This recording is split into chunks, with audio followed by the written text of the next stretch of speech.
Hey, tea sippers. Hey, tea sippers.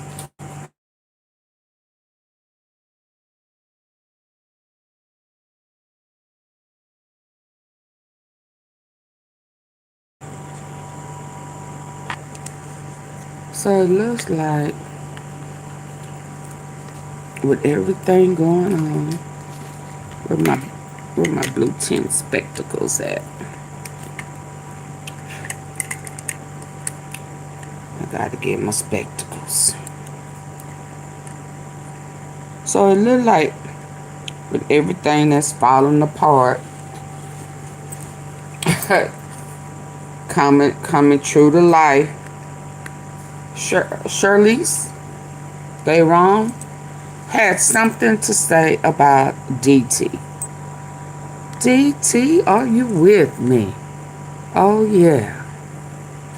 This ain't church, we ain't going nowhere. I don't know what she had to say. I thought I would save it and listen with the tea sippers, what's going on with all the hoorah going on, and we just have to ask ourselves, why are the Republicans or the Department of Defense or Maga, whoever is pro-Trump, why are they supporting, because it's supposed to be a Democratic hoax, right? Why are they going so hard to cover up for the Democrats? Hey, we love Poppy J. Why are they going so hard to cover, redact, hide shit for Democrats? If this was a Democratic hoax, huh? When have MAGA, Department of Justice, FB in the eye? When have Republicans, atheists, Zionists, when have these people ever went so hard as to cover up for the Democrats? Why they redacting if it's to expose the Democrats, right? I'm just asking. I'm asking for a friend. Huh? Why so much redaction for a Democratic hoax? Let that ponder. Let that marinate. But let's listen to what old girl has to say. I don't know if it's naughty or nice. I don't know what she got to say, but she has a message for him. Let's hear this. Let's go. Academy Award winner Charlize Theron just blasted Donald Trump, it's a Jeff blast. Bezos, and Washington's current worship of oligarchs in no uncertain terms. And it is thrilling to see. Welcome back to Occupy Democrats. I'm David Reddish. Charlize Theron. She's one of the most beautiful human beings alive. Tea, y'all. Those looks, along with a rich pool of dramatic. Welcome back to Occupy Democrats. I'm David Reddish. Charlize Theron. She's one of the most beautiful human beings alive. Those looks, along with a rich pool of dramatic talent displayed in such films as Monster, North Country, Atomic Blonde, and Mad Max Fury Road, have made her one of the biggest stars in terms. And it is thrilling to see. The of oligarchs in no uncertain terms. And it is thrilling to see. Welcome back to Occupy Democrats. I'm David Reddish. Charlize Theron. She's one of the most beautiful human beings alive. Those looks, along with a rich pool of dramatic talent displayed in such films as Monster, North Country, Atomic Blonde, and Mad Max Fury Road, have made her one of the biggest stars in the world. Those of you living in the world of rationality and disgusted by the ongoing Trump agenda, which only means you have good taste, should also rejoice to know that she is no fan of the taco president, and has openly criticized him in the past. Back in 2017, she vocally opposed Trump, saying this. I feel, the fear is maybe we were all talking about this morning. It's just not normalizing any of this, like not normalizing this conversation of denial about climate change or this denial about a woman having a choice to decide what she wants to do with her body. We're pumped None of it. Talking about this stuff. And I felt it today. I felt it at 6 a.m. when I turned my television on and I saw the entire country marching with us and the entire world, because we're interconnected, man. Like, what happens here is going to affect everybody everywhere. Stay with me here, it gets even more fiery. There's a hint of irony in Theron's criticism of... Yeah, I kind of like that. Say that again. When I turned my television on and I saw the entire country marching with us and the entire world, because we're interconnected, man. Like, what happens here is going to affect everybody everywhere. We are Stay with me here, it gets even more fiery. There's a hint of irony in Theron's criticism of Trump and right-wing lunacy. After all, this is the woman who did earn an Oscar nomination for her portrayal of Megyn Kelly in the film Bombshell. If you haven't seen it, check it out. Not only does Theron look, sound, and move exactly like the real thing, wasn't she in that other movie where she crossed her legs? She was being interrogated and she double crossed her legs so that the detective could see, her monkey. Wasn't that her? What was the name of that movie? Because I don't remember none of these other ones, but I could have sworn that was her that was sitting in that chair. And she kind of double gapped her legs open. What was the name of that movie? Dang it. Let's go. Contradictions, or her hypocrisy, depending on how you look at it. Discussing her role, Theron had this to say about Ms. Kelly. I think she was incredibly kind. I've always said that I have great empathy for all of the women who have to watch this film, because I do think even though there's a catharsis around it, it is also having to go back to a place and a time in your life that you don't want to be defined by, and you just maybe want to put it behind you. But I think we're living in such an interesting moment right now where we're actually having a real conversation about sexual harassment in the workplace. And I think because that's happening, a lot of these women are just feeling like the importance of getting the story out there is more important. And so I have great empathy. Of course, it must be incredibly emotional to go on this journey again and to rewatch it. So I'm just grateful to all of these women that we have this story. I wish this never happened to them, but I think this story is and will be part of a historical moment that really changes things for women. How is that for a smooth answer? Ms. Theron is the real deal, smart and talented, and if you need further confirmation, check out what happened today. While speaking at an event for her charity, the Charlize Theron Africa Outreach Project, an organization designed to support children in Theron's home country of South Africa, Theron did not hold back with her assessment of the current state of the United States under Trump. Here in Los Angeles, in the US, and across the globe, we're moving backwards fast. Immigration policy is destroying the lives of families, not criminals. Women's rights are becoming less and less every day. Queer and trans lives are increasingly being erased. The devil's advocate. And gender-based violence is on the rise. This isn't just policy, it's personal. All of this is not just detrimental, it's dangerous. People will lose their lives. Many have already, unfortunately, and at a frightening rate. It's absolutely heartbreaking to see this kind of unnecessary suffering. But what we also see, what we cannot miss, being erased, and gender-based violence is on the rise. This isn't just policy, it's personal. All of this is not just detrimental, it's dangerous. People will lose their lives. Many have already, unfortunately, and at a frightening rate. It's absolutely heartbreaking to see this kind of unnecessary suffering. But what we also see, what we cannot miss, is the resistance. There is hope. There is power in all of us standing up, organizing, protesting, voting. We're moving backwards fast. Immigration policy is destroying the lives of families, not criminals. Women's rights are becoming less and less every day. Queer and trans lives are increasingly being erased, and gender-based violence is on the rise. This isn't just policy, it's personal. All of this is not just detrimental, it's dangerous. People will lose their lives. Many have already, unfortunately, and at a frightening rate. It's absolutely heartbreaking to see this kind of unnecessary suffering. But what we also see, what we cannot miss, is the resistance. There is hope. There is power in all of us standing up, organizing, protesting, voting, and caring for each other, and refusing to accept that this is the new normal. That spirit of resistance, justice, and care for each other, that's the spirit that drives the work at CTAOP. Everyone should have the right to be healthy and safe and should be able to be seen.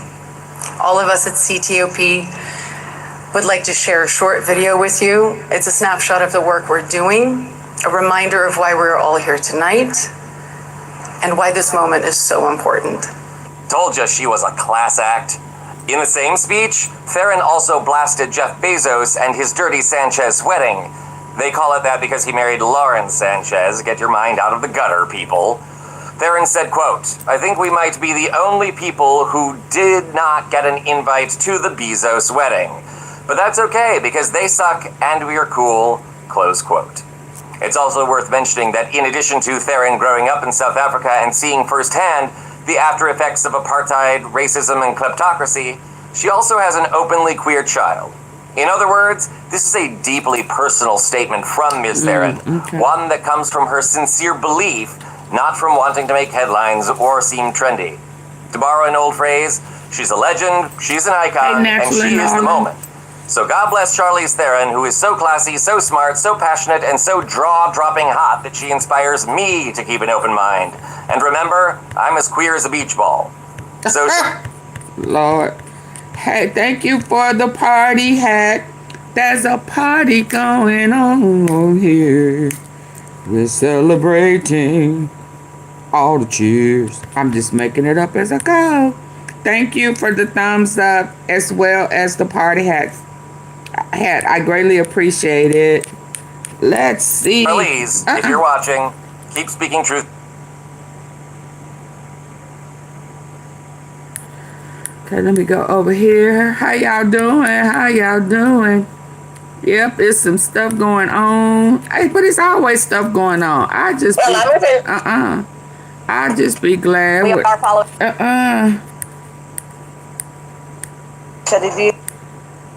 Well, one day in the basement. Let's go. Right. Well, one day in the basement of the Hart Senate office building, my life changed.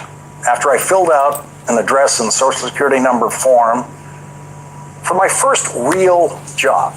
And just when I thought I was finished with everything I needed to do in that otherwise forgettable moment in a forgettable looking office space, I was suddenly, and very much to my surprise, told to raise my right hand. I swear to tell the I was truth. then asked to repeat words that I had never heard before and have never forgotten. I do solemnly swear that I will support and defend the Constitution of the United States against all enemies, foreign and domestic, that I will bear true faith and allegiance to the same, that I take this obligation freely without any mental reservation or purpose of evasion, and that I will well and faithfully discharge the duties of the office on which I am about to enter, so help me God. So help you God. Defend the Constitution of the United States. So help you God. The weight of those words changed me as I spoke them. I had no idea that everyone working in the Senate, from the receptionists to the senators themselves, take the same oath of office, word for word. And in that instant, the job that I thought was going to be, at most, a temporary detour in my work life that I was probably ill-suited for, was by far suddenly the most important job that I would ever have. I knew that day, in that moment, with my hand raised, that the importance of my work was going to peak right there in the United States Senate in my 30s, because I knew that for the rest of my life, I could not possibly have a job as important as defending the Constitution of the United States. I knew I would never have another job that required me to take an oath of office. I worked in the Senate for several years and was promoted to other jobs within the Senate, but that first oath held throughout my career on the staff of the United States Senate. For the more committed Senate staffers, that oath holds for 30 years and sometimes longer, no matter how many times they change jobs within the Senate. And years later, in a TV drama that I created for NBC called Mr. Sterling, I gave those words to Josh Brolin for his oath of office scene as a new United States Senator with his father, played by the great James Whitmore, watching at home on TV. And in that scene, James Whitmore chose to silently mouth some of the words of the oath while holding back his tears. And I realized that James Whitmore expressed my feelings about the oath more eloquently than I ever could. And that I will well and faithfully discharge the duties of the office on which I am about to enter. That I will well and faithfully discharge the duties of the office on which I am about to enter. So help me God. So help me God. So help me God. The presidential oath of office is shorter, but it ends with those same words: defend the Constitution of the United States. The presidential oath is, I do solemnly swear that I will faithfully execute the office of the President of the United States and will, to the best of my ability, preserve, protect, and defend the Constitution of the United States. Donald Trump has taken that oath twice and was obviously unmoved by it. He also obviously did not listen to it, and he has proved that many times, but never more clearly than in an answer to Kristen Welker's question about due process for immigrants on Meet the Press. Don't you need to uphold the Constitution of the United States as president? To which Donald Trump said, I don't know. Don't you need to uphold the Constitution of the United States as president? I don't know. I have to respond by saying again, I have brilliant lawyers that work for me, and they are going to obviously. Trump said, I don't know. I don't know. Don't you need to uphold the Constitution of the United States as president? I don't know. I have to respond by saying again, I have brilliant lawyers that work for me, and they are going to obviously follow what the Supreme Court said. Only one president of the United States in American history could possibly have said, I don't know, to the question, do you need to uphold the Constitution of the United States as president? Every president prior to Donald Trump knew the answer to that question. They always knew the answer is one word. Yes. Every one of them. Joe Biden took an oath of office more than any other president. He took an oath of office 10 times, 7 as a senator, twice as vice president, and once as president. And Joe Biden meant every word of that oath, including, they always knew the answer is one word, yes, every one of them. Joe Biden took an oath of office more than any other president. He took an oath of office 10 times, 7 as a senator, twice as vice president, and once as president. And Joe Biden meant every word of that oath, including, very much so, the so help me God part of that oath. Joe Biden lived that oath of office. No president had more reverence for that oath than Joe Biden. And now, right after Joe Biden, we have a president who does not know what reverence is or what his oath means. Donald Trump talks about his predecessor in office more than any other president has ever talked about their predecessors. And in that same interview on Meet the Press, Donald Trump called President Biden, quote, a stupid person and a very stupid person. Donald Trump said at least one thing in the interview that was true. Well, prices are already going up on some popular items. Tires, strollers. This is such a dishonest interview already. He said, whoa, whoa, whoa, whoa. Oh, when the truth start coming out, whoa, whoa, whoa, hold up. This is such a dishonest interview already. Oh my God. Going up on some popular items. I swear he needs somebody to rip his ass a new one. He needs somebody who lay into his ass. I mean, and do not back down. Tell him the honest to God truth and give two shits and a nickel about what he try to say and how he flipped that shit around. Stick straight to the points, details, and all, and ram the truth in his face down his throat. And then look at him and roll their eyes. That's what he need. Yeah. And when he come back with, oh, you just so, yeah, your mom, and go into your mama. That's why she didn't like your ass. Yeah. Lay into him just like that. That's why you had the mashed potatoes dumped on your head. Do you still eat mashed potatoes? Do you want some tonight? Because you sure is lying. Let's make some mashed potatoes so I can dump them on your head and humiliate your ass all over again. Is that what we gonna do? Is that what we doing? Is that what we doing? Is it mashed potatoes? Forget time out. Forget going to the corner. Forget putting the dunce hat on your neck. Dude, we need to make some mashed potatoes. Is this a mashed potato? Because that's your treatment. That's how to shut your ass up. Start making some mashed potatoes. Just like, what was that movie, that woman going to that closet and get those hangers? I hate wood hanger. Mommy Dearest. Yeah, it's time for a Mommy Dearest moment with your ass. And start stirring a whole big old pot full of mashed potatoes. And then you be looking like Penny on Good Times. No, Mommy, no. No, yeah. And just slowly stir them damn mashed potatoes. Yeah, and cut the stove off. And hit the spatula, the spoon on the side of it to get all the mashed potatoes off. And just look at it. And when his ass started running, say, don't make me chase you, Danica.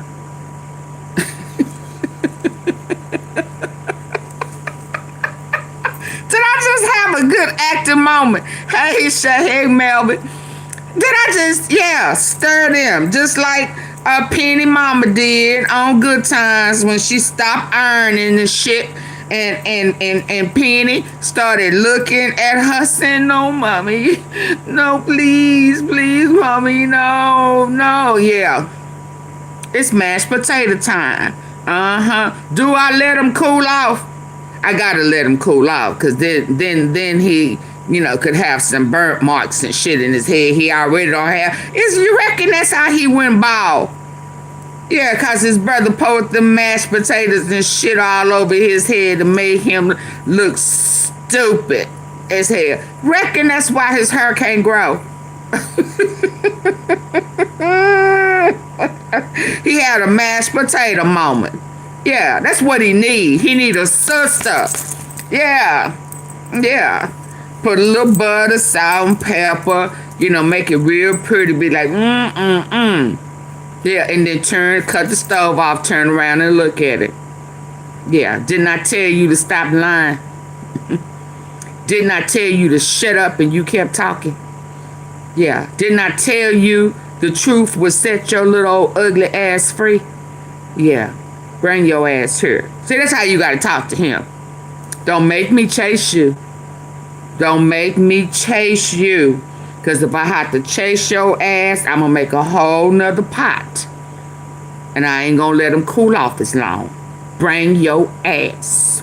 Her. Not here. Her. See? That's what he missing.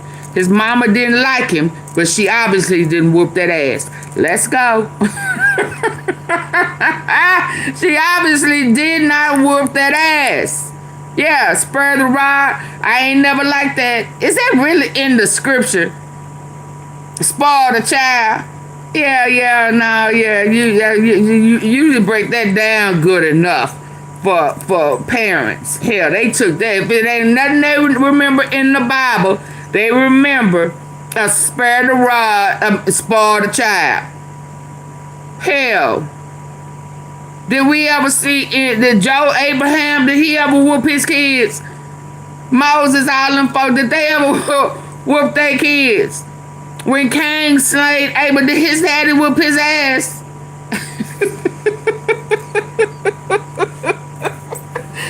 some whitewash, you know.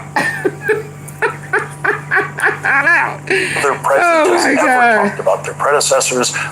And in that same interview on Meet the Press, Donald Trump called President Biden, quote, a stupid person and a very stupid person. Donald Trump said at least one thing in the interview that was true. What? Well, prices are already going up on some popular items. Tires, strollers. This is such a dishonest interview already. He's right. He's right. Donald Trump is the dishonest part of that interview. And you ain't never It was lied. already a dishonest interview, made dishonest by Donald Trump, and it remained a dishonest interview in every reply Donald Trump gave. It was a standard Trump dishonest interview from start to finish, with Donald Trump lying at every turn, and with Donald Trump proving once again that he is, to use his words, a stupid person, a very stupid person. That he is. Donald Trump talks repeatedly in the interview about how much money we were losing because of international trade. We have never lost a penny because of international trade. Donald Trump said, quote, we were losing hundreds of billions of dollars with China. Now, think about how very stupid and dishonest that statement is. Donald Trump is counting every penny we spend on imported products as lost money. That means every time we spend money, we are losing money, according to that theory. Every one of Donald Trump's friends who arrive at his private club in Florida in their newest Mercedes or their newest Range Rover has, according to Donald Trump, just lost hundreds of thousands of dollars by buying that car. Donald Trump has always thought, apparently, that paying bills is losing money. That's why it's always been very difficult for people doing business with Donald Trump to get him to pay what he owes them. But according to Donald Trump's own economic theory of losing money, every time Donald Trump actually bought and paid for something, like a building, he lost money. That is his very stupid economic theory of international trade. If I buy a Ford that's why he don't want to made put them in the United States, I haven't lost money. But if I buy a Kia made in South Korea, I have lost money, even if the Kia is cheaper than the Ford. What Donald Trump is incapable of understanding is that at the end of that transaction, my life is richer now because I have a car, which I did not have before I paid for that car. And now my kids can get to the soccer game and they can bring their friends with them. And there will be a lifetime of memories made because we own that car. It's going to take us to new places in our lives. We didn't lose the money by buying a car. According to Donald Trump, if you pay for something, you have lost money. That's his understanding of economics. And so every time Donald Trump says we were losing hundreds of billions of dollars with China, every word of that is a lie. We have never lost a penny in international trade. The only way we could lose money is if we don't get the product that we paid for. And that doesn't happen. That's not how international trade works.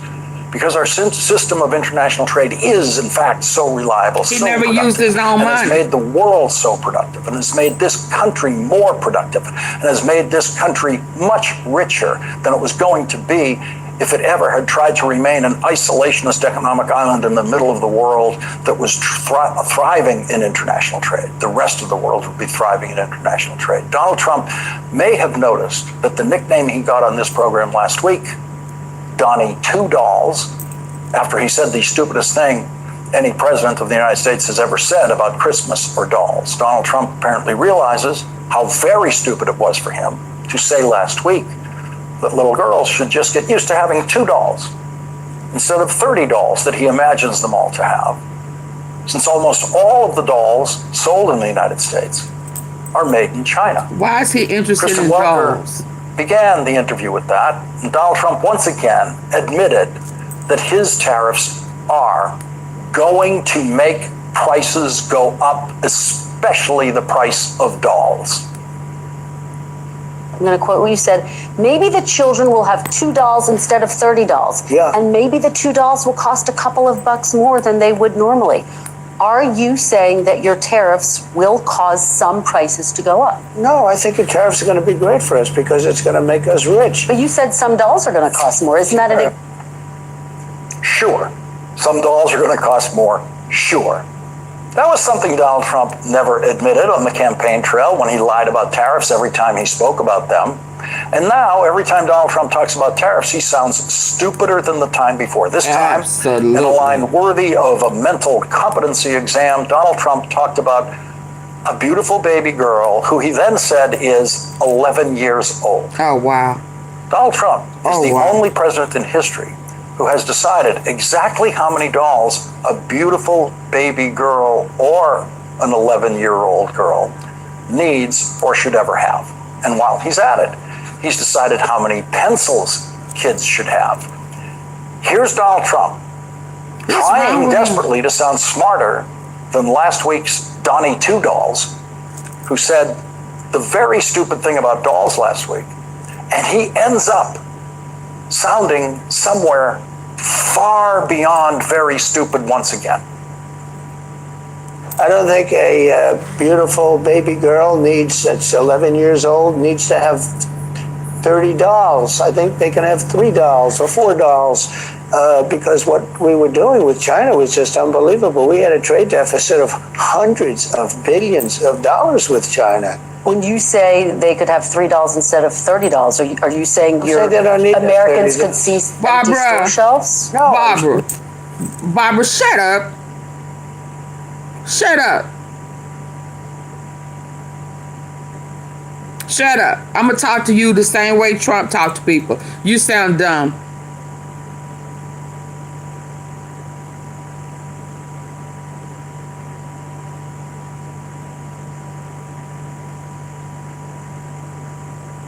Is any...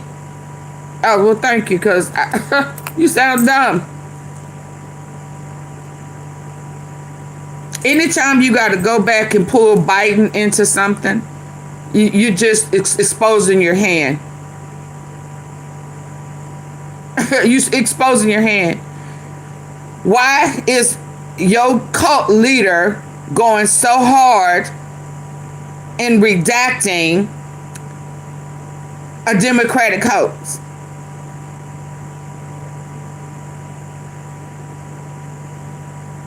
Barbara, how old are you?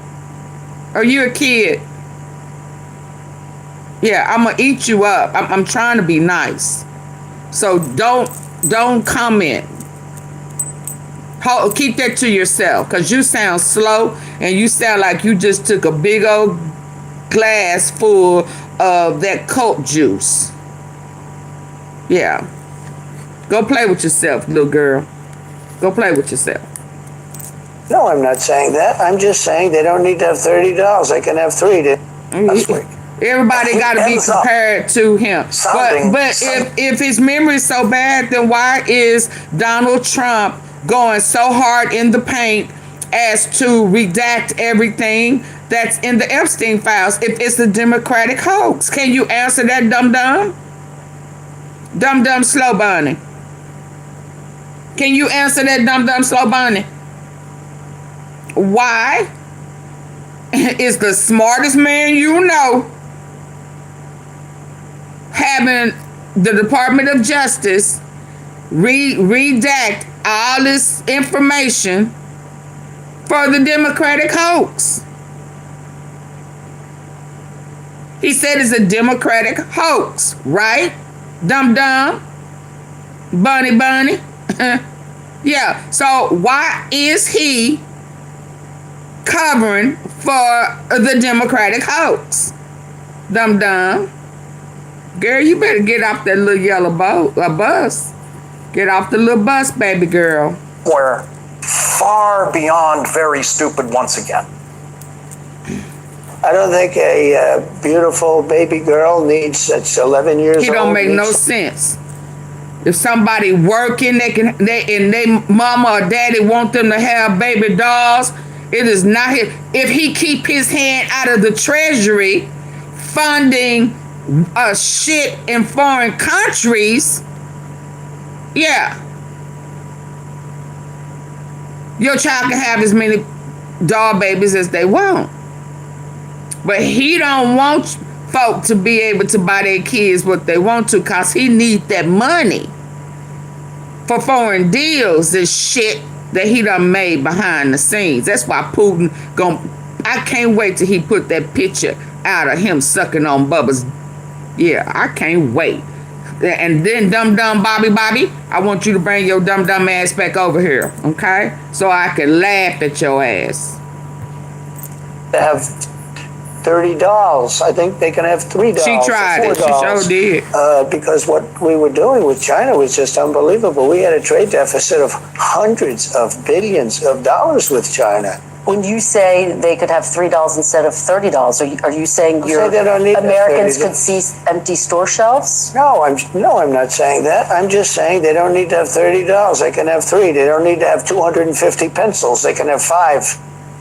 So in Donald Trump's new math, the price increases are going to be so high that the amount of money that used to buy you $30 before the Trump tariffs will now only buy you 3. Donald Trump is saying that he's going to drive prices up by a factor of 10. And maybe the Trump kids have 250 pencils each, but I don't know anyone else who did. But I also know I couldn't possibly have gotten through a single grade of St. Brendan's Elementary School with only 5 pencils a year. If that's what he means, do I get 5 pencils for my entire elementary school years, or is it 5 a year? We don't know. The mastermind of the last Republican President George W. Bush's election and re-election, Karl Rove, believes that Donald Trump becoming President Scrooge with 233 shopping days left before Christmas is very stupid and uniquely Trumpian stupid politics. I thought it was really problematic when he said, well, you know what, the kids, those little girls at Christmas, they don't need $30. They can do it too. And if they have to pay a couple more bucks for them, okay. Well, it sounds like Mr. Scrooge. And the ordinary American is like, wait a minute, I thought you were on my side. I didn't think you were on the side of, saying I need to do with less. You've got plenty of money. I got to make mine stretch as far as I can. 94-year-old Warren Buffett, who knows more about business and investing and economics than Donald Trump ever will. Warren Buffett, the self-made billionaire who was not born rich like Donald Trump, told his Berkshire Hathaway shareholders meeting in Omaha, Nebraska this weekend just how destructive Donald Trump is without ever saying the word Trump. There's no question that trade can be an act of war, and I think it's led to bad things. Just the attitudes that's brought out in the United States. I mean, we should be looking to trade with the rest of the world, and we should do what we do best, and they should do what they do best. I do not think it's a great idea to try and design a world where a few countries say, ha, we've won, and other countries are envious. So that product sitting in front of Warren Buffett there, Coca-Cola, one of the huge beneficiaries of international trade, something Donald Trump doesn't understand. That was a largely Republican audience in Omaha, Nebraska, of serious investors applauding what Warren Buffett had to say about Donald Trump's insane trade war. Donald Trump's latest utter insanity on tariffs is about movies. In a social media post yesterday, Donald Trump said, I am authorizing the Department of Commerce and the United States Trade Representative to immediately begin the process of instituting a 100% tariff on any and all movies coming into our country that are produced in foreign lands. Now, that will never happen. It will allow for some interesting, fun TV interviews, I suppose, people from Hollywood who might be concerned about this, people in show business, but it is a complete waste of your time to even think about that very, very stupid statement by the President of the United States. No one at the Department of Commerce or the United States Trade Representative will even attempt to put that crazy idea in writing because it is impossible to put it in legal language for any purpose of a tariff. It is one of those idiotic Trump ideas that requires a depth of stupidity in its authorship that no one else in the history of American government possessed other than Donald Trump. Donald Trump's justification for this tariff idea on movies that will never be put in writing is that movies not made in the United States are you ready for this? I think we can all say this together by now. A national security threat. Those are Donald Trump's words. Movies are, according to Donald Trump, quote, a national security threat. Dolls are a national security threat. Washing machines are a national security threat. The President of the United States believes all of those things are national security threats, and the President does have an extremely limited authority to impose tariffs in response to a product that presents a national security threat to the United States. That's why he's calling movies a national security threat. The Trump movie tariff is so insane that it will never even find its way into a federal courtroom to be struck down instantaneously, as it would, because it is impossible to even write it. Even the most sycophantic Trump clowns working for him, to try to put that idiocy into legal language, even for them, is impossible. So Hollywood can relax. Movie theater operators don't have to worry. Moviegoers and movie watchers, there's nothing to see here. It's just more Trumpian nonsense. Hey, Denise. Never before in the immediate aftermath of the death of a pope have American politicians thought that the Pope's death is an opportunity for fun, a time to publicly make jokes about it. Sure, plenty of people make jokes about popes, including jokes about popes dying. Comedians, that's who does that. Anyone can do that. But politicians don't, because politicians are careful people. They don't want to offend anyone.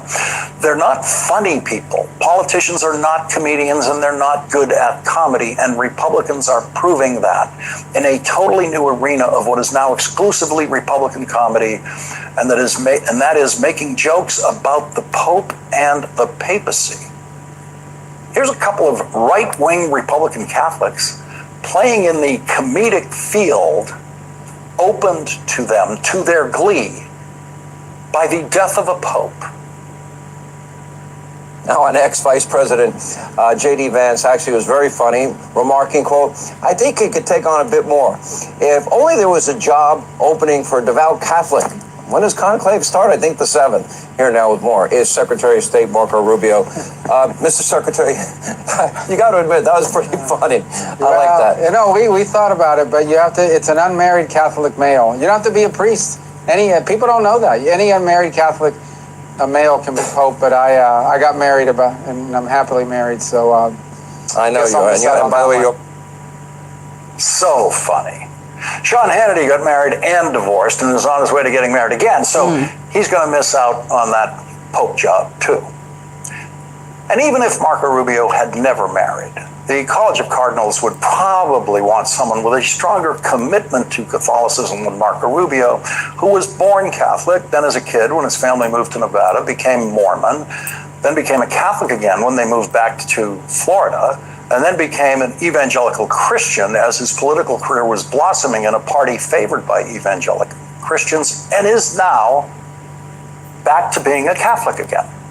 James David Vance, who has changed his name more than any vice president in history, changed his religion in 2019 to become a Catholic for the first time.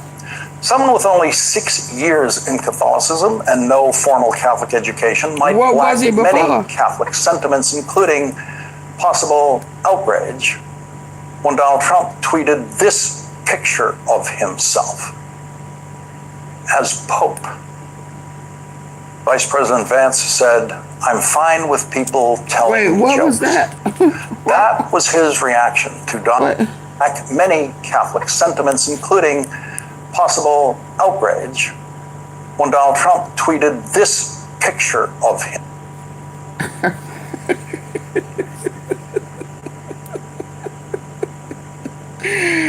What is wrong with this man? Now he the Pope, and he got his church finger up. Excuse me, excuse me, excuse me, as he scoots across with them big ass hips to the other side, like he finna go up to the mic and deliver a word. Holy, holy, holy Lord, God of our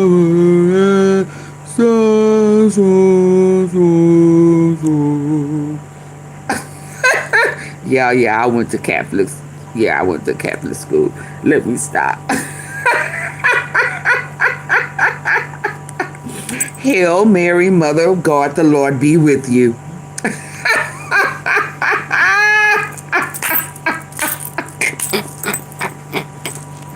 Look at him with his church finger up. I thought that was only in, black churches. Thank you, Mama. Yes, child. Yes, indeed, child. Trump is on his way out. Yep, a lot of people are standing up. Yeah, I'm telling you, he need a sister. He need a black mama, baby. I'm telling you, he need a penny from Good Times, Mama.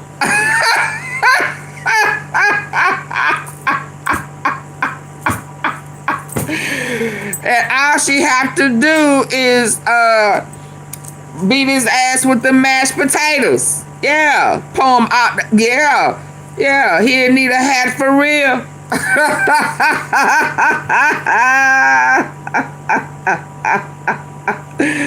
Y'all, that picture is funny. Let's go. Oh, okay, let's go. 2019, to become a Catholic for the first time. Someone with only 6 years in Catholicism and no formal Catholic education might lack many Catholic sentiments, including possible outrage, when Donald Trump tweeted this picture of himself as Pope. Vice President Vance said, "I'm fine with people telling jokes." That was his reaction to Donald Trump's version of himself as Pope. It's a joke. No Republican has explained the joke. No Republican has attempted to explain what's funny about it. The religiously wandering Marco Rubio has said nothing about it. The Catholic bishops of New York State, which includes the Cardinal Archbishop of New York, Timothy Dolan, who has been very chummy with Donald Trump, said directly to Donald Trump publicly, "There is nothing clever or funny about this image, Mr. President. We just buried our beloved Pope Francis, and the cardinals are about to enter a solemn conclave to elect a new successor of St. Peter. Do not mock us." Donald Trump is too ignorant to know this, of course, but there was a very strong strain of anti-Catholic bias and bigotry in American politics from colonial times well into the second half of the 20th century. Mocking Catholics and mocking cardinals was acceptable in much of America through most of our history and acceptable from politicians. But for a politician to do that today would make that politician a very stupid person. And remember, politicians are supposed to try to treasure voter support, which is why they don't live by the rules of stand-up comedians. The religious outrage that Donald Trump invited with that picture is just very stupid politics. But what is most important about that picture has nothing to do with religion or Catholicism or the papacy. What is so horrifying about that picture is the mental capacity of the president that is on display in that picture. That is the picture that Donald Trump decided to display of himself around the same time that he was saying, "I don't know," when asked, "Don't you need to uphold the Constitution of the United States as president?" That is not a picture of a man who has bad taste. Donald Trump has been a vulgarian with bad taste his entire life. That is a picture that the 25th Amendment was created to deal with. The 25th Amendment was written to deal with a disabled president incapable of carrying out his duties because of physical or mental disability. Any other vice president and cabinet for any other president would have immediately convened a discussion of invoking the 25th Amendment if that president ever put out a picture of himself like that. The vice president and the majority of the cabinet can vote to remove the president from office and install the vice president as the acting president as long as the president is disabled. The 25th Amendment was adopted in 1967. The authors of the amendment knew that establishing that the president was mentally disabled might not be easy, might not be clear, but if Pope Paul VI had died in 1967 and President Lyndon Johnson put out a picture of himself as Pope like the one Donald Trump did, every member of Congress in both parties, every member of Lyndon Johnson's cabinet would have unanimously agreed that the president had lost his mind. Today in the Oval Office, Donald Trump said, the Catholics loved it. The only Catholic who claimed to like it was... How you know they loved it? Donald Trump's vice president, who has been a Catholic only the last 6 of his 40 years of life. The man who exhibits economic dementia every time he talks about tariffs said the Catholics loved it. The man who can't remember his oath of office when asked about it in a television interview said the Catholics loved it. After the bishops told Donald Trump directly, do not mock us, Donald Trump said the Catholics loved it. You can never know what stupidity is going to do next. It always surprises you. It's impossible to anticipate stupidity because it has no logic. It is disconnected from reality. Everybody I was not like expecting Donald Trump to post a picture of himself as Pope. How could I expect that? How could anyone expect that? Stupidity without power can be easily ignored, but when stupidity has power and you never know what it's going to do next, then you can always feel the danger of that stupidity. And you have to live with the fear of not knowing what's next from someone who could hurt you. Donald Trump has hurt a lot of people. Donald Trump and Elon Musk literally have taken food away from starving children in the middle of a famine in Sudan. And then they Elon have taken act like he mad at him. away from people around the world, especially people in poverty in Africa. They have sent people who have committed no crimes to a prison in El Salvador. Donald Trump is doing all of this, heaping cruelty on top of cruelty without really knowing what he's doing. And that picture of Donald Trump as Pope, that picture of Donald Trump taking the job that is, at its very essence, a permanent statement against cruelty. I just like him intensely. That is a picture of someone who has no idea what he's doing and never will, because he has never shown the mental capacity to understand his very simple oath of office to defend the Constitution of the United States. This man here, I don't know what y'all was thinking, baby. When y'all thought it was a good idea to put him back in office.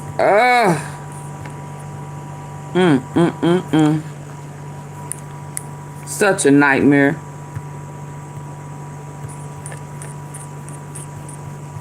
Not me either. Which one? Let me see what this breaking bombshell. There is some massive breaking news that involves Donald Trump, Jeffrey Epstein, Ghislaine Maxwell, and the top reporter covering this pedophile ring, Julie K. Now, again, my question is, this is a Democratic hoax, right? Why are they going so hard in the paint trying to cover it if it is a Democratic hoax? Who in the Democratic Party is he covering for? I just need to know.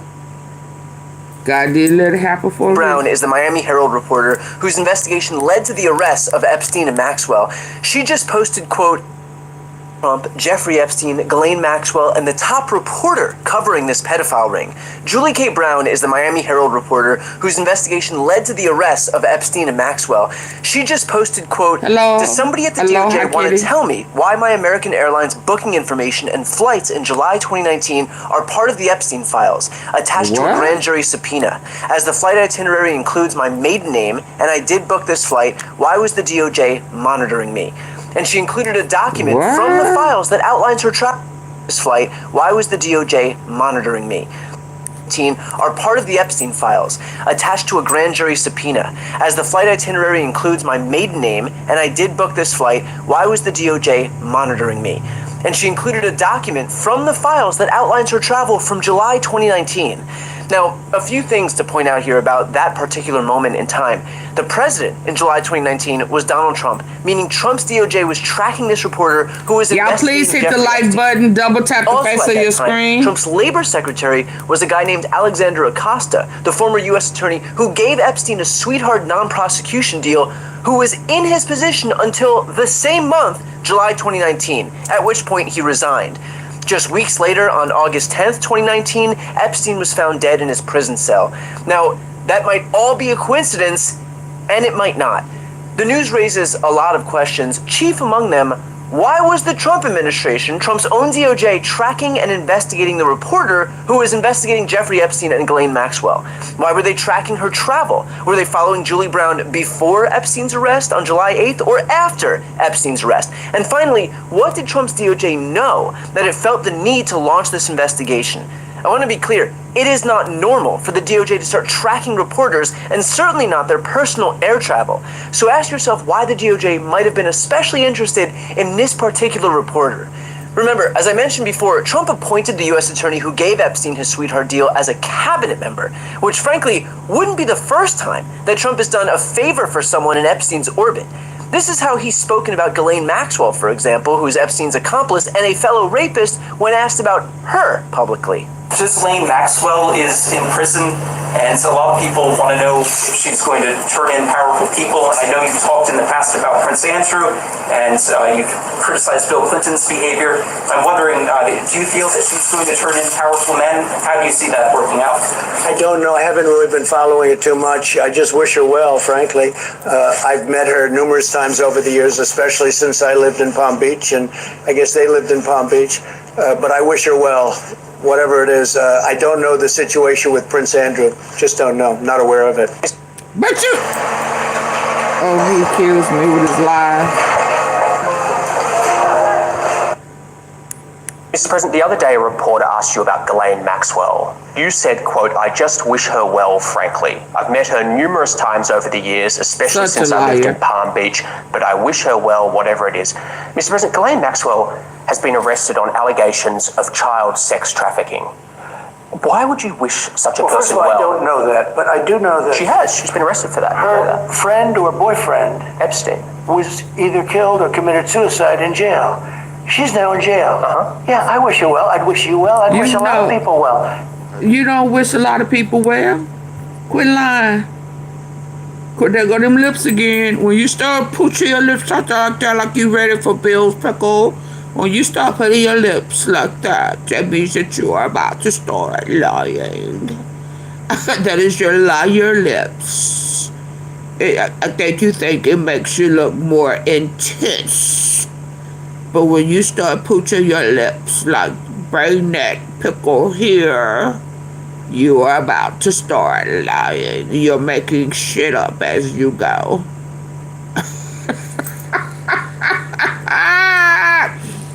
Absolutely. Those are the liar lips. Liar, liar, diaper on fire. Yeah, your ass is burning. Yeah. Undo that. Undo that. Yeah. Y'all double tap the face of your screen on your phone. I am almost an hour in, and I need for y'all to get the lights up. Double tap the face of your phone if that's how you're listening in. If not, I need for you to hit the 3 dots at the very top right corner on your phone.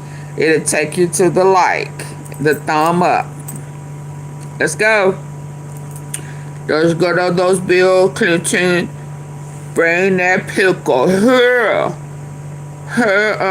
Boy, you better open your mouth wider than that.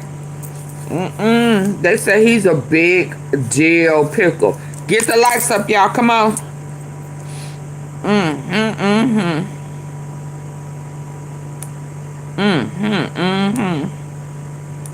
He's so defensive because he's such a liar. Liar. He hate getting caught in lies. But what do you expect? All you do is lie. And then Bobby gonna ask about Biden's memory. This fool, her memory is so bad. It's like, how dare you? Anybody who tries to defend this man or bring up Biden, you don't have nothing. If you got to bring up Biden, you have nothing. Nothing. Nothing. Let's go, y'all. Get the lights up. There we go. Suicide in jail. She's now in jail. Yeah, I wish you well. No, they say that, he was either killed. No, why would you say he was either killed? Why would he say either killed or committed? Because your plan was to kill him. Because as far as we know, it was suicide. Why would the word he was killed, the words he was killed even come out your mouth? Hello? Are you covering for the Democratic hoax? Or are you covering for yourself? Huh? What you doing? Why would you say he was either killed or committed suicide?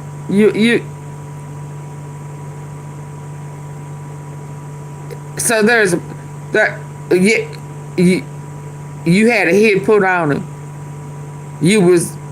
That was your plan. But that wasn't supposed to come out your mouth, was it? It wasn't supposed to come out. It just slipped. And now you mad because you done slipped and said he was killed.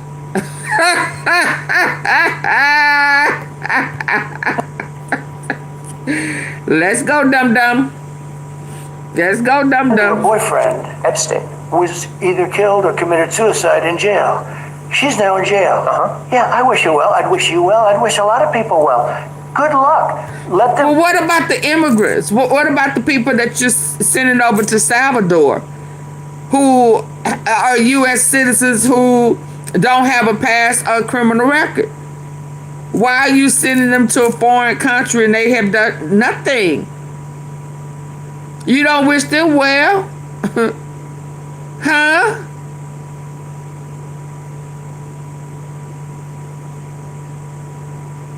I think he's still alive. But his brother said he thinks that Trump had him removed. So it's ironic that he slipped and said he was ill. Yeah. I think the CIA moved him. Because there was a hit put on him. Because he thought that Trump was going to take him out. I think the CIA, the intelligence for whom he worked for, moved him. Prove somebody was guilty. I mean, do you know that? Oh, so you're saying you hope she doesn't die in jail? Is that what you mean by wish her well? Her boyfriend died in jail, and people are still trying to figure out, how did it happen? Was it suicide? Was he killed? And I do wish her well. I'm not looking for anything bad for her. I'm not looking bad for anybody. And they took that and she's a child. But you're sending people. How's this? Oh, man. What? To a foreign country and they've done nothing. And this woman, 8 kids, along with you and Epstein, she joined in on the aping, and you wish her well.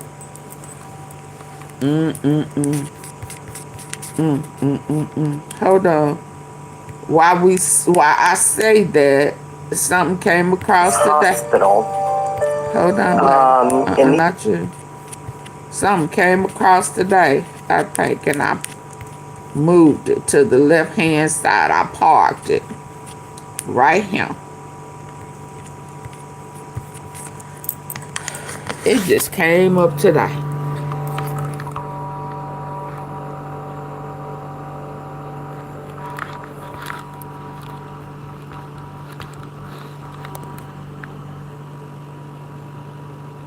What that say? Jeffrey Epstein was allegedly spotted living the billionaire life in Israel.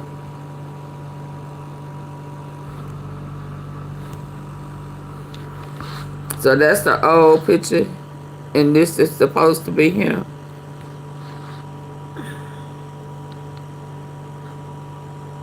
Yep. I said to myself, you don't have to keep trying to, baby, I've been thinking that. Let's get on back over here. Let me put this back on the charger. Hold on. The billionaire lifestyle.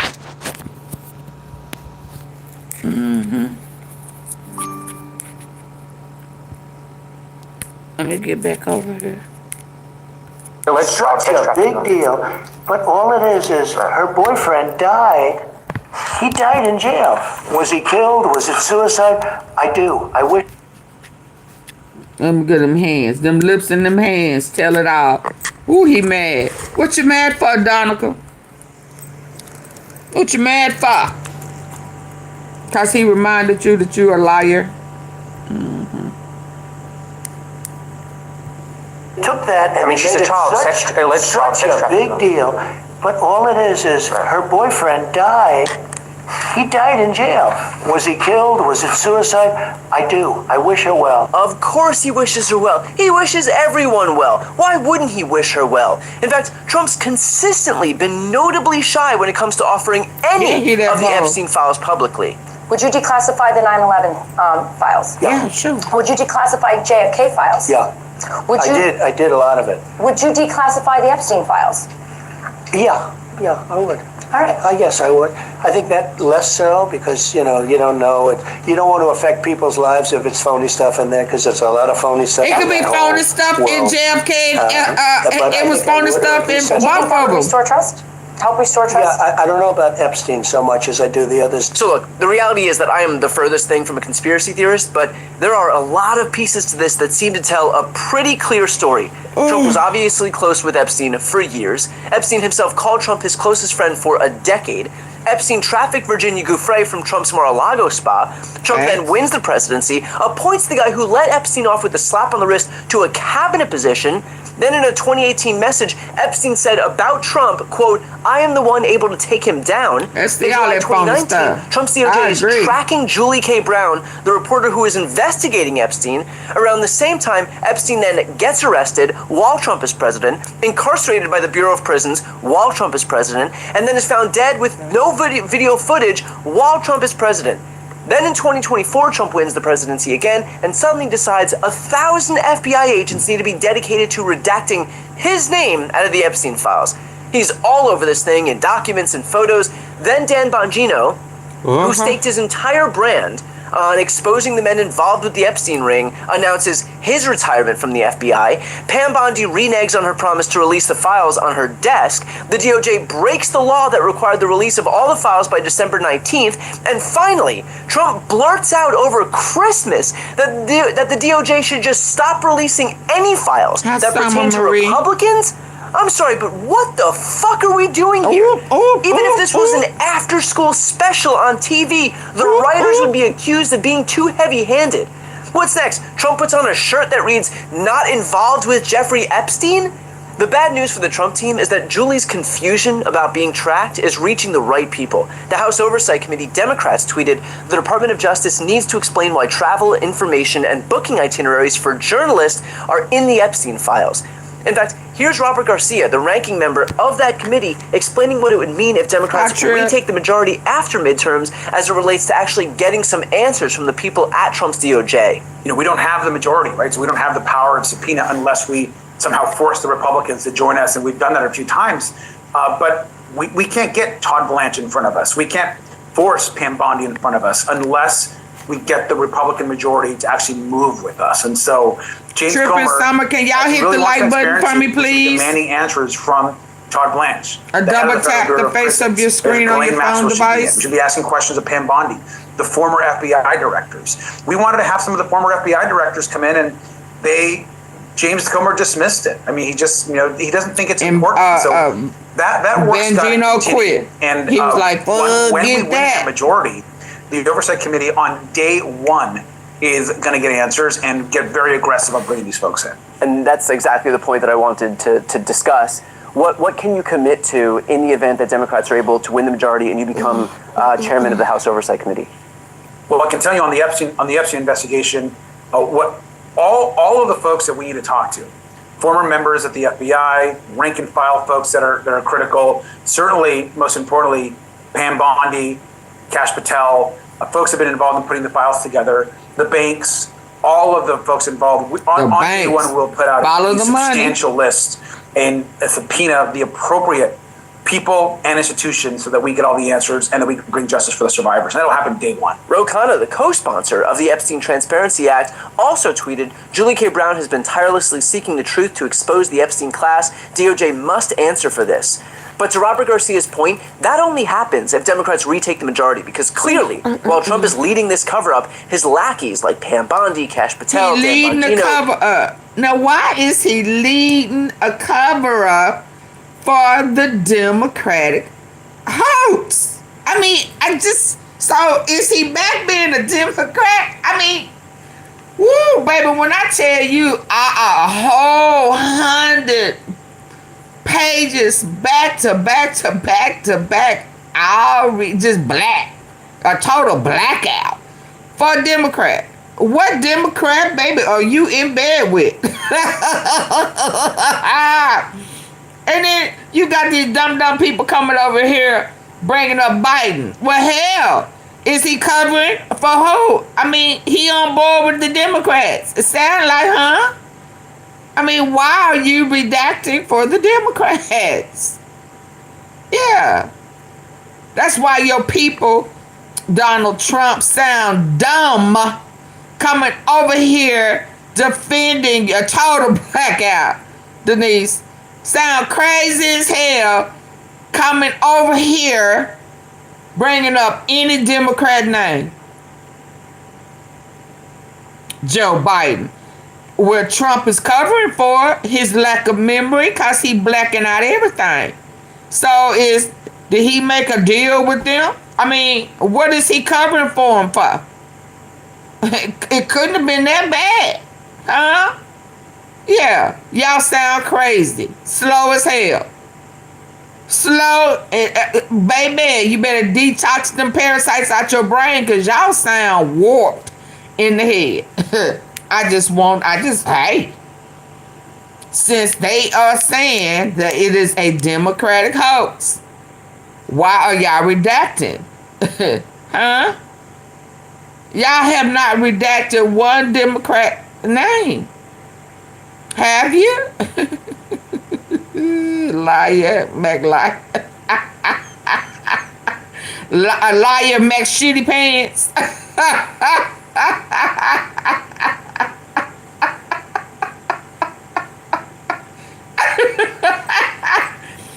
You say it's a Democratic hoax, but you is only redacting Republicans. And I mean, so the whole page is black. So who you covering for? What we doing? What we doing?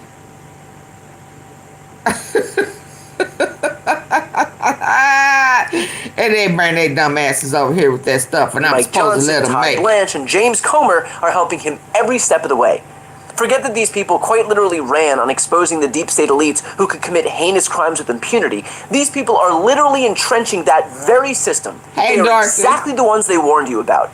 So keep the pressure on, because that pressure works. But just know that so long as Republicans, other than basically Thomas Massey, are still in power, they will fight you every step of the way.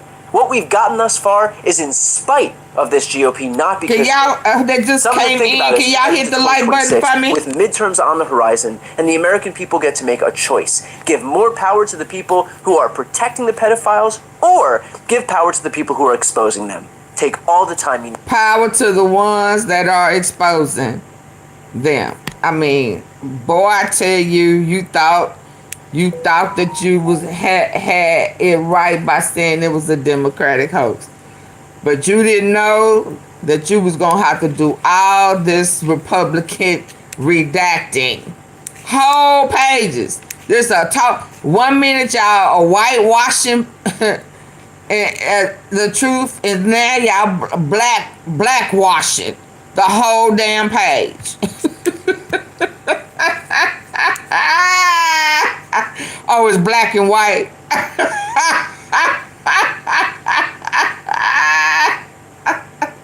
Which is worse, the whitewashing or the blackout? I mean, come on. Ebony, ivory. I mean, law. Law.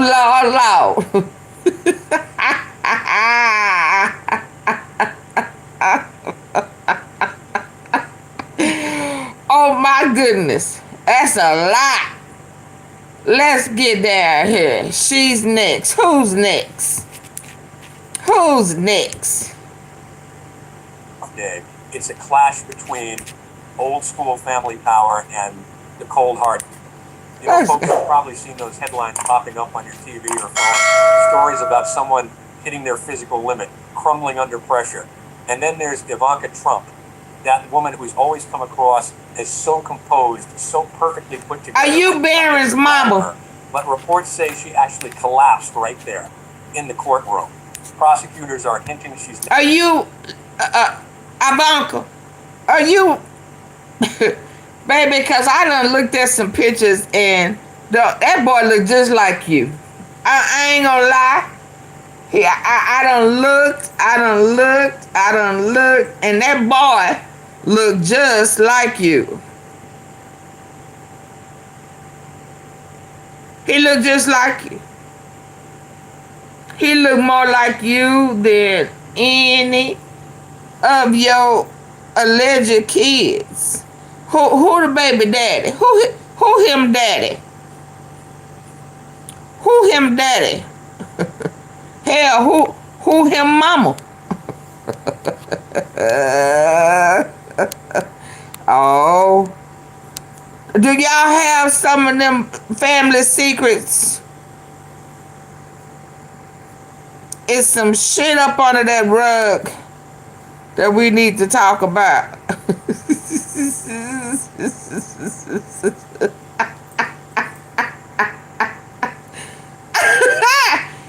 Did they sweep? Y'all got some family secrets going on that we need to talk about. Who him mama? Who him daddy? Oh, you ain't seen a photo. Oh, you asked him to see one. I thought my little backdrop was gonna be able to show you what I'm talking about, but they trying to be far apart. Need you see a picture of him? And yeah, he look like her right here. He look like her right there. He look like her right there, right there. I like it how you said right there, right there. Don't he look like her right there? Cleangy, what's that boy name? Cleangy. I like it how you say it right there, right there. Hold on, I thought I kept that picture up. Where that picture at?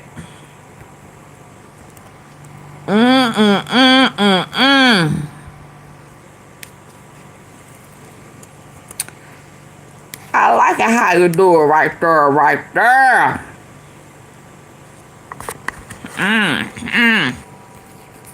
Baby. Baby. They look just alike. Boy, who your real mama?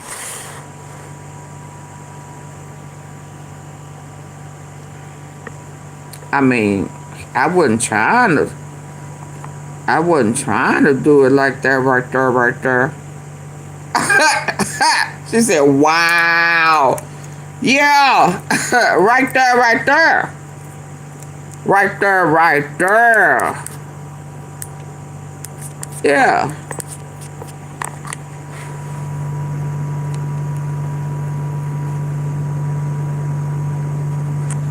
Yeah.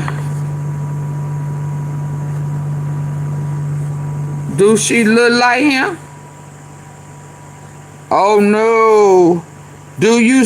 Yeah, they look just alike, baby. Same mouth, same. You didn't sound sassy. I did see a picture of her. I went there. I went there to see if she, so I did see a couple of pictures of her with a big dress on. Could she have had on a bodysuit? Yes, she could have. But yeah, it wasn't enough pictures. I did look, and I thought, now why we can't find none of Erica Kurt? So when I looked and I saw a couple of them, I said, but we still can't find none with Erica. Now I'm gonna tell y'all this: that boy looked just like her. Look at the jawline. Look at the jawline and the mouth and the nose. That boy look like her.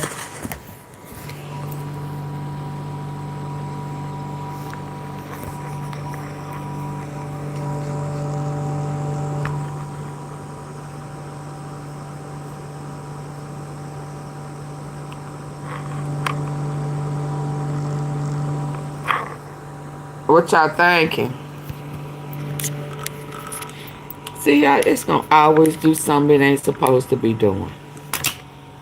What y'all think? Do he look like her? Or do she look, yeah, do he look like her? He look more like her than anybody. So I'm just saying, boy, who your mama? Do you know who your mama is? This sound like a Madea move, you know. And you know, I'm gonna tell you something. When I started hearing this and looking at this picture, I said to myself, now is this why that PDFer was wanting that other little girl? Because she looked like his daughter Ivanka. You know, he had a thing about Ivanka. And he even liked the little girls that remind him of Ivanka. Y'all remember that? And I was thinking,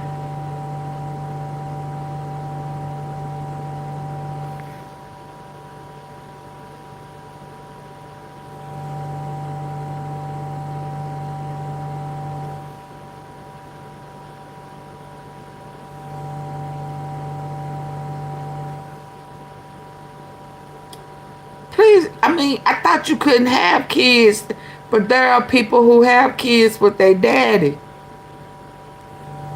And I was like, that boy looked just like her. From the mouth to the nose and the eyes. I don't know, y'all. I really don't know. But let's keep going. Let's keep going. You know who your mama is. And as I was looking at pictures, y'all just, even with you standing next to her, you just look odd. Now, she's tall for a female. She's almost 6 feet tall. She's like 5'11" and a half. She's tall. He damn near a giant. Where'd he get that from? But hold on, let's carry on, because I ain't gonna be here all night.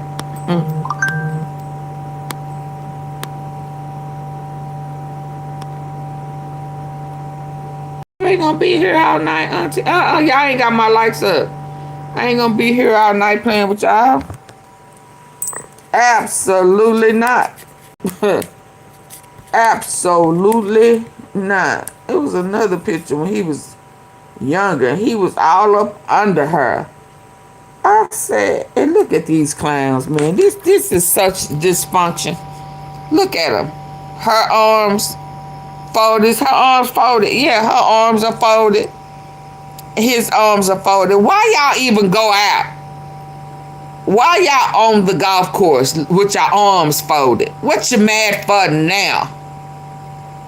Huh?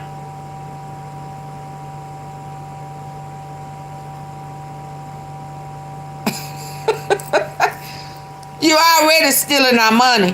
What your arms for? What your arms folded for? You know, you can take your ass back to where you came from. You know you illegal over here anyway. You know you was a hooker turned first lady. Yeah, you unfold your arms, Missy.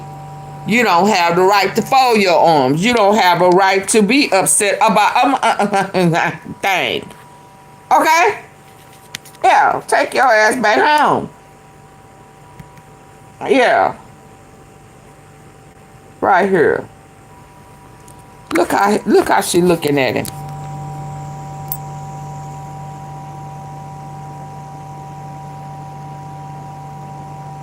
I wonder. Yeah, they done took that girl, baby. Just like that other little 13-year-old who uncle was pimping her to the elite and then forced her into removing her baby, and they say allegedly they threw it over in the lake, Michigan.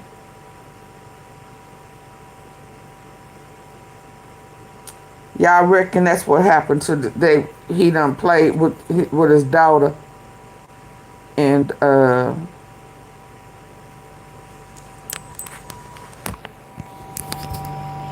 so when I was looking here at this picture, I said, now Ivanka and Melania do favor. He definitely have a taste for the most part. But that little boy looked like her.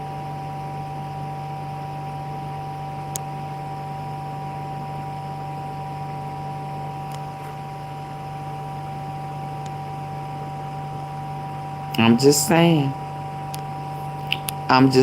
Let me go on. Somebody, they taking like backs, girl. Let me go. Okay. Am I just tripping, or do y'all see the likeness? He looked like his sister. Yeah, they look like they got some family secrets going on. And she was forced to carry this child, act like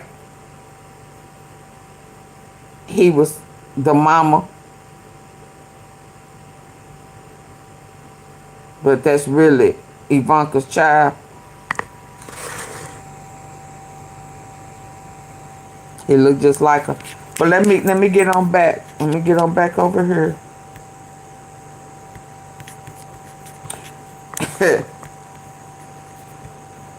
Hold on. Let's go. Next up for arrest. What was edited? Just got too heavy for her to stand. What was edited? Kiki, Star, Nova. What was edited? Sorry. What are you talking about? What was edited?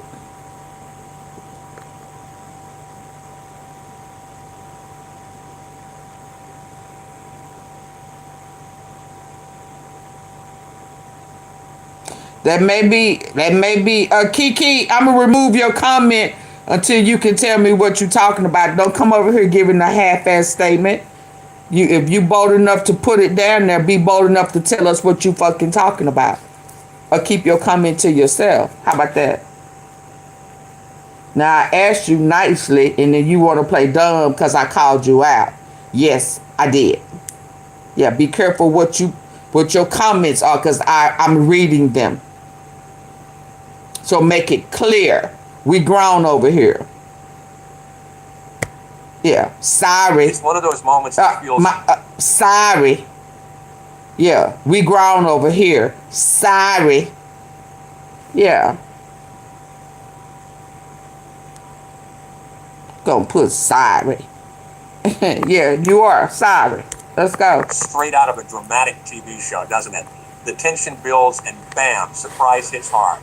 But let's not get caught up in the drama of a fainting spell or a family feeling cornered. What we're really seeing here isn't just one person's tough day. It's a clash between old school family power and the cold hard years of the justice system. Normally, in our world of big money and politics, folks with a name like that and all those connections don't end up wobbling in front of a judge. They don't sweat the fear of losing their freedom because the system's built with buffers, top-notch lawyers, endless delays, and a dash of influence to keep things at bay. When someone from that elite crowd physically buckles under the threat of charges, it's like watching that invisible shield of wealth finally crack wide open. And boy, that's a rare sight.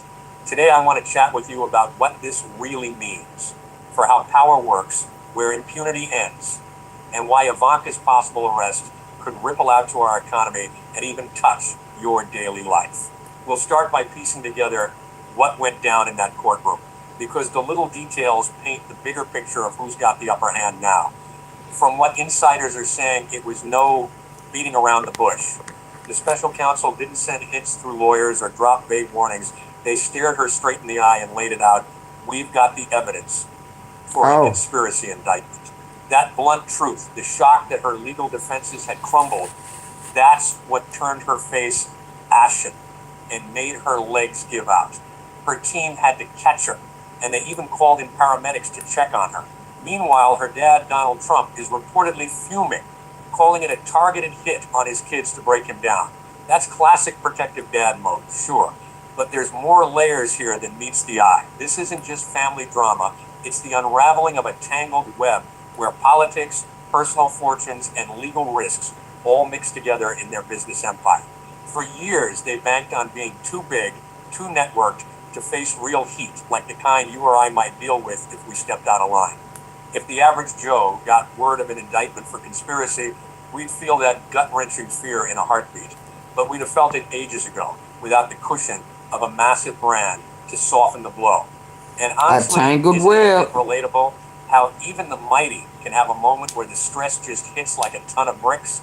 No one's invincible after all. What gets me, though, is why this hits such a raw nerve and what it might signal for real change.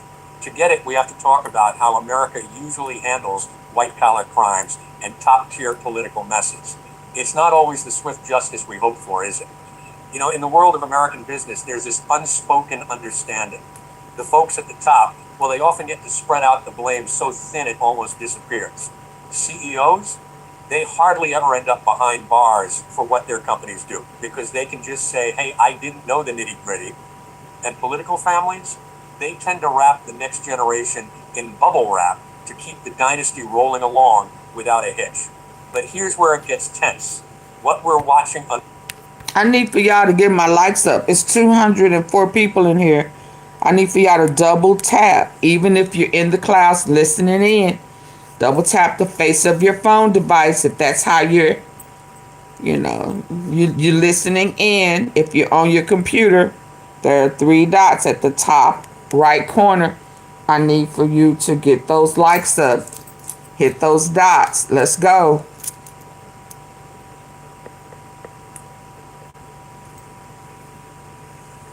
The quicker I can get these likes up, the quicker I can move forward.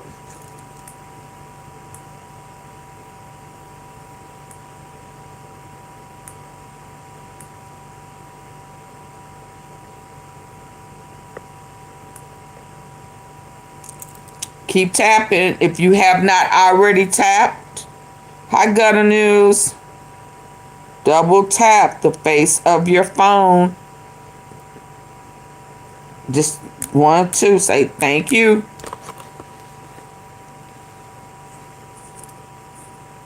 Don't cost a thing. Free. Now, if you want to send super chat, super stick, Cash App, all that information is pinned up to the top. It's a little $ box at the bottom. You can send some gems and jewels and all that good stuff. But right now, all I'm asking for you to do is double tap. Bam, bam. Okay, Denise said, ooh, ooh, ooh, ooh, ooh. Ooh, ooh, ooh, ooh, ooh. She clapping. She said, let's go. Up them. But we still want to thank you. Who? What the Gutter do? I hit the thank you, Gutter, that you hit the like button. Thank you for the clapping seals.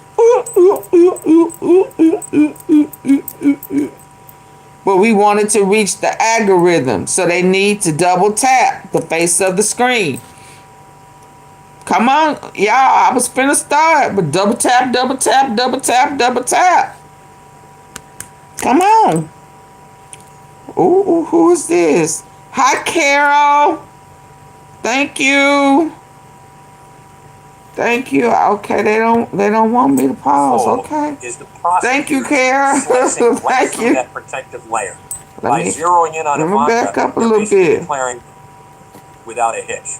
But here's where it gets tense. What we're watching unfold is the prosecutors slicing right through that protective layer. By zeroing in on Ivanka, they're basically declaring she's not just riding the coattails of the Trump name. No, she was right in the thick of things now under the microscope.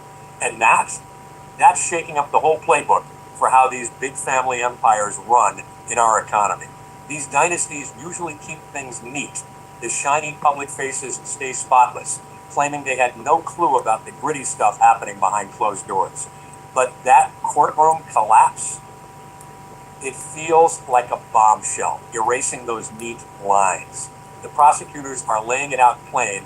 You can't cash in on the empire's perks without shouldering the baggage of how it all got built. Oof. The surprise of that realization must have hit like a freight train. Now I can hear you thinking, why should I give a hoot about some rich heiress having a panic moment when I'm over here juggling bills and rent? That's a spot-on question, relatable as can be, especially when money's tight. But stick with Southern Queen, thank you, Southern Queen.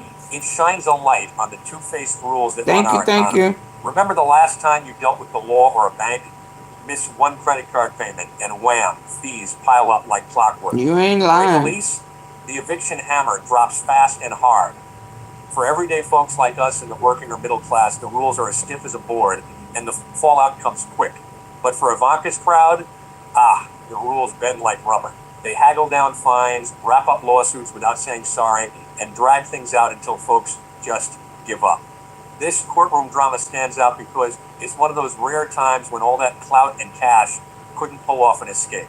The tension in that room, money and prestige hitting a wall, it's almost like watching a high-stakes poker game where the bluff finally gets called.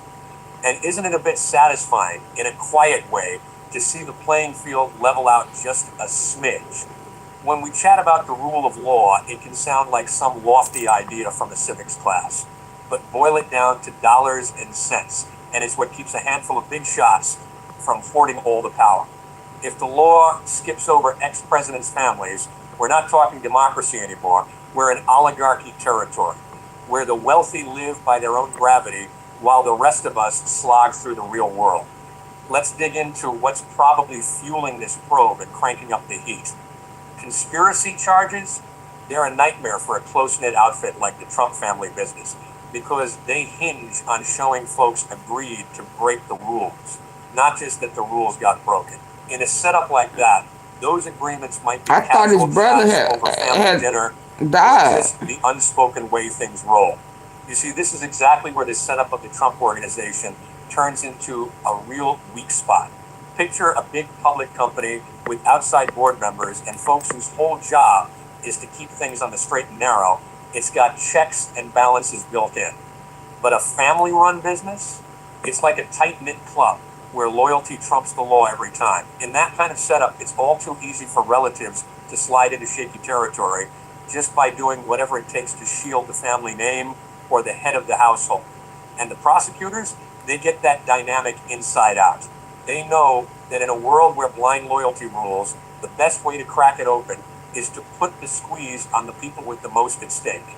Ivanka's got her own world beyond this mess, her personal brand, her place in society, her plans down the road. By dangling the threat of arrest over her head, the authorities are playing a smart, old-school game of leverage, aiming to drive a split between what's best for her and what's best for the whole family operation. The tension there, it's palpable, like watching a family dinner turn sour in slow motion. This ties into the bigger picture. Hold on.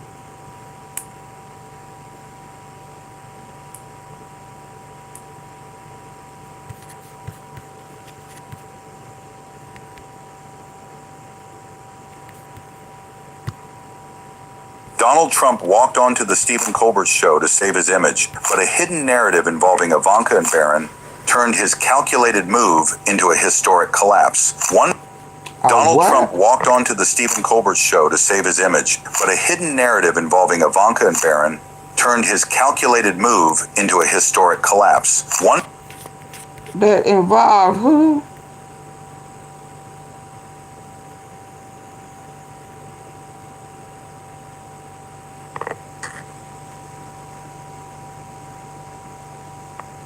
Oh, his sons, Trump's sons. Okay. Donald Trump walked onto the Stephen Colbert show to save his image, but a hidden narrative involving Ivanka and Barron turned his calculated move into a historic collapse. One photo, one date, and the president's signature bravado vanished in real time. The President of the United States has personally come after me and my show. And there's only one thing to say. The atmosphere inside the Ed Sullivan Theater was unusually heavy as the audience filed in for the late show. While the lights of New York City glittered outside, a quiet tension gripped the studio that even the regulars could feel. No one had expected the sitting president to appear on a late-night stage, especially not in the current climate. When he finally made his entrance, the room shifted immediately. Cameras flashed, and the audience erupted in a murmur of disbelief. The President of the United States!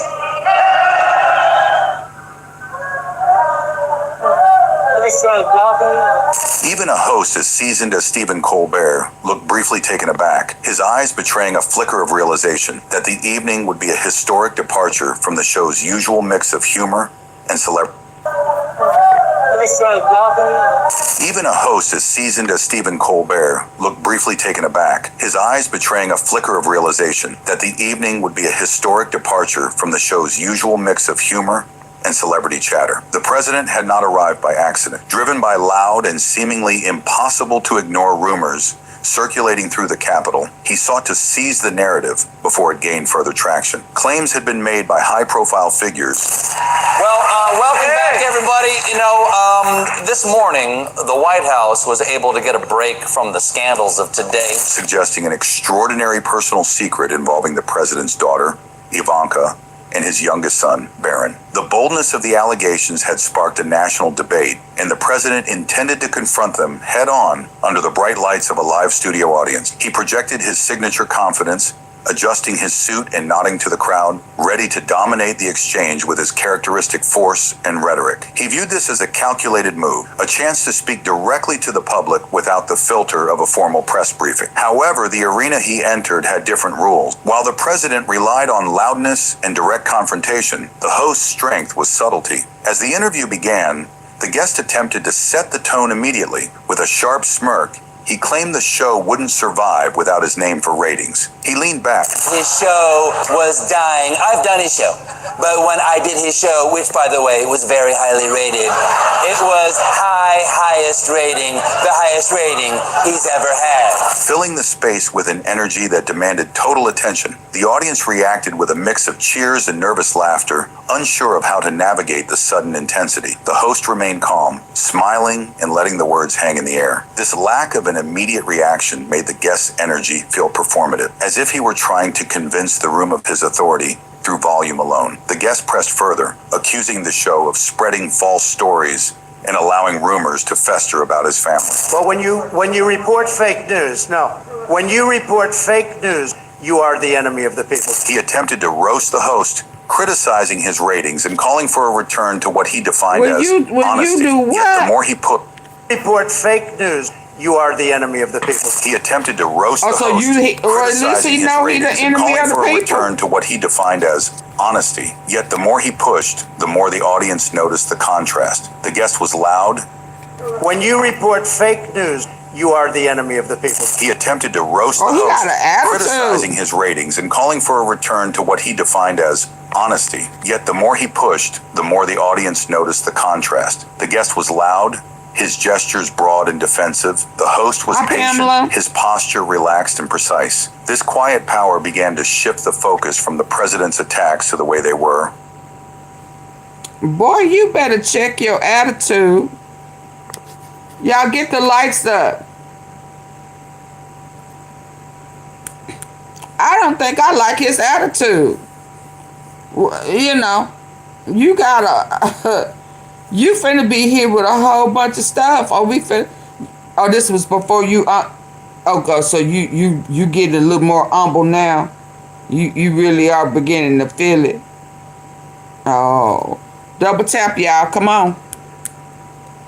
I'm gonna wait this time. I tried to go ahead and start with thinking that y'all was gonna have some integrity and be honest, but y'all failed me.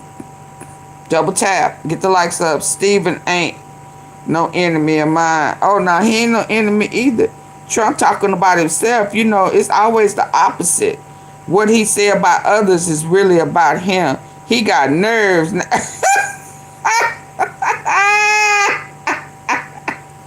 The nerve of you. And you done had another man's pickle in your mouth. Huh? I mean, you know. Bubba of all people. Boy, I ran across a month ago. I thought I was bad talking about Bill and that pickle. Baby, they done put him in a Monica Lewinsky dress and a wig and a hat. I mean, I hollered.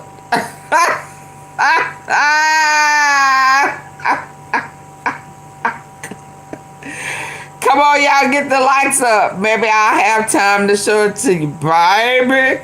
When I say they went in on Monica Lewinsky. Trump said he playing ball.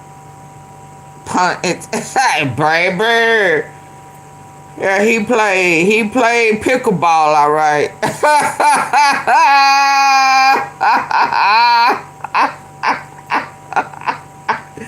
He was playing pickleball. It's Picklegate, baby. It's Picklegate. Okay? Yeah, they done had an old lady wig. Old ladies need love too. We like pickles.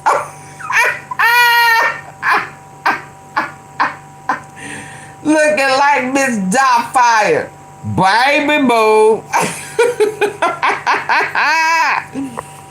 Y'all get the lights up now. I'm sleepy. What time is it? 11.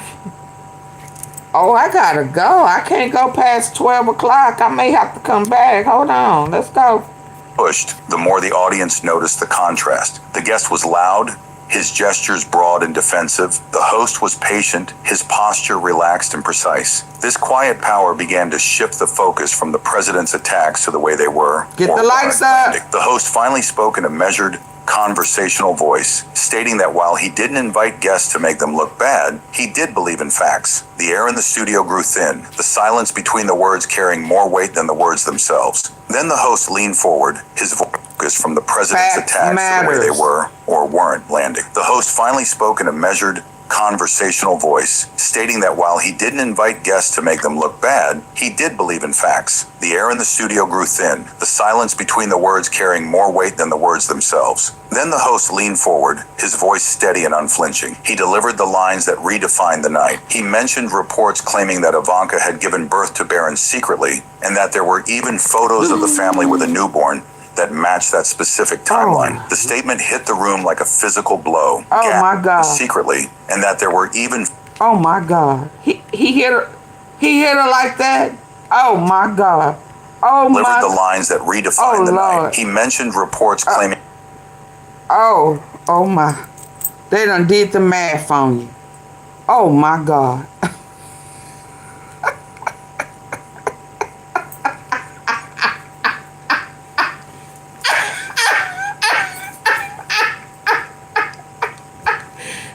Did the math on you, Ivanka. They done did the math on you.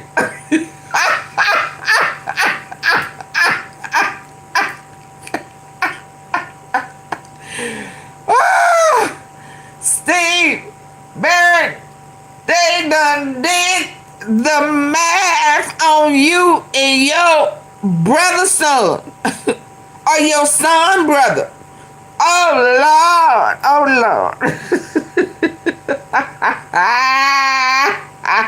Oh, wait. Gotta be more careful. Pop goes the weasel.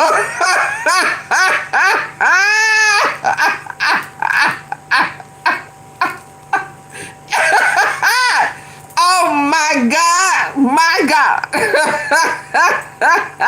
That is why he's mad. Couldn't keep her off her daddy's lap. She was always kissing, hugging on him. Daddy, bounce me up and down. And you didn't know your daddy was sick in the head. And he was gonna bounce you up as he got up. And I ain't talking about up out that seat. My. Moaning bitch. They done did the math. Lord. Well, damn.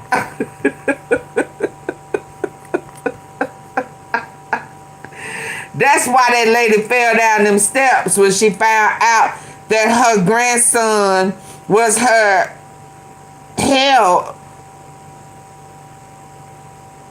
was her stepson. Well, would it be a stepson? What would that be? Oh, Lord. What is that? Oh, that's gonna make my head hurt, y'all. So, the woman who, her mama,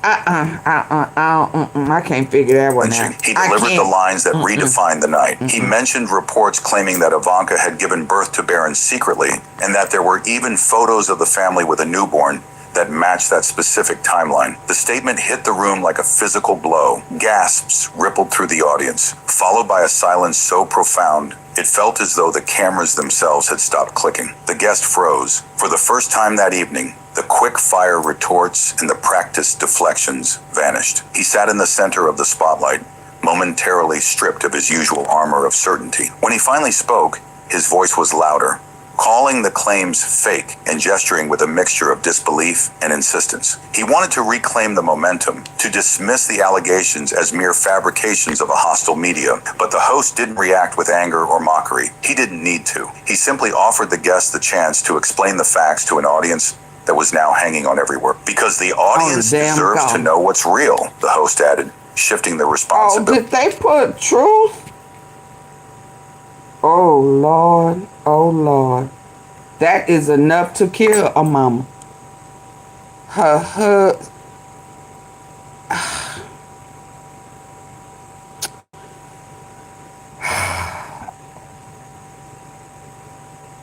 So, her grandson is also her husband's child on the side.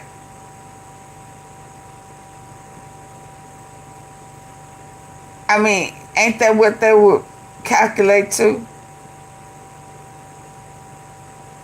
Her grandson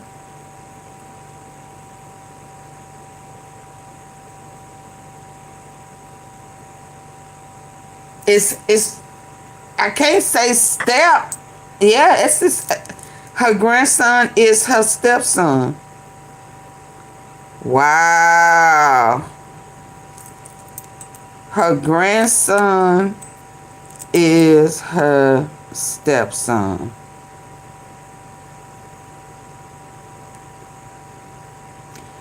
Reckon she was having a tantrum and that's how she got pushed down them steps. Thank you, Max to the Boogie. I'm finna go. I was finna come over there where y'all. I gotta go. I gotta get out of here before midnight. Y'all, if I don't fall asleep, her grandson will also be her stepson. And then he put her ass on the golf course and made it a hole in one. My. My. Y'all, I gotta go. I gotta end this one before midnight. And it's 11:58.